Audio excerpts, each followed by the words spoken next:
தமிழக அரசின் ஆவணத்தில் இப்போது அடையாளத்தை நீக்கியிருக்கும் திமுக அதே அடையாளத்தை கொண்டிருக்கும் கருணாநிதி நினைவு நாணயங்களை எல்லாம் வீசி எறிந்து விடுமா என்று பாமக தலைவர் அன்புமணி கேள்வி எழுப்பியுள்ளார்.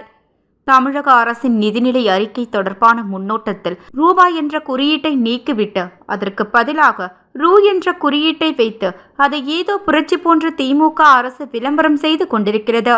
திமுக அரசின் செயலற்ற தன்மையால் ஏற்படும் வேதனைகளை தாங்க முடியாமல் மக்கள் குமரிக்கொண்டிருக்கும் நிலையில் அதை திசை திருப்பும் நோக்குடன் இத்தகைய நாடகங்களை திமுக அரசு அரங்கேற்றிக் கொண்டிருக்கிறது.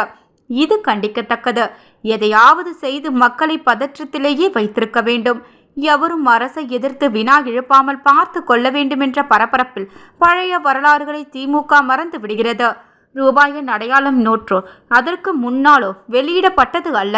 15 ஆண்டுகளுக்கு முன் 2010ஆம் ஆண்டு ஜூலை 15ஆம் தேதி திமுக அங்கம் வகித்த மன்மோகன் சிங் தலைமையிலான ஐக்கிய முற்போக்கு கூட்டணி ஆட்சியில்தான் வெளியிடப்பட்டது.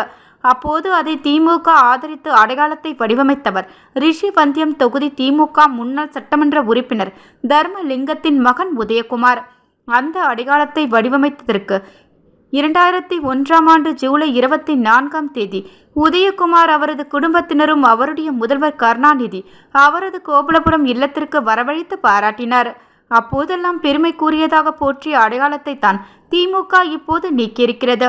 அவ்வளவு ஏன், கடந்த ஆண்டு ஆகஸ்ட் மாதம் 18ஆம் தேதி கருணாநிதியின் பிறந்தநாள் நூற்றாண்டை ஒட்டி ரூபாய் 100 நினைவு நாணயம் மத்திய அரசால் வெளியிடப்பட்டது. மத்திய அரசால் மிகவும் எளிமையாக நடக்கப்பட்டிருந்த அந்த விழாவை திமுக அரசு மக்களின் வரிப்பணத்தில் மிகவும் பிரம்மாண்டமாக நடத்தியது. அப்போது வெளியிடப்பட்ட நாணயத்தின் அடையாளம்தான் இடம் பெற்றிருந்தது. அதற்கான அந்த நாணயத்தை திமுக வெறுக்கவில்லை.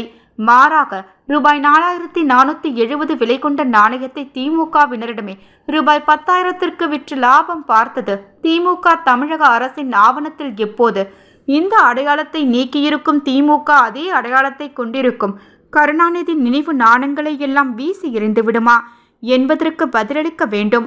இதுபோன்ற நாடகங்களை நடத்துவதற்கு பதிலாக தமிழகத்தின் பொருளாதாரத்தை மேம்படுத்த திமுக அரசு நடவடிக்கை எடுக்க வேண்டும். இவ்வாறு அவர் குறிப்பிட்டுள்ளார்.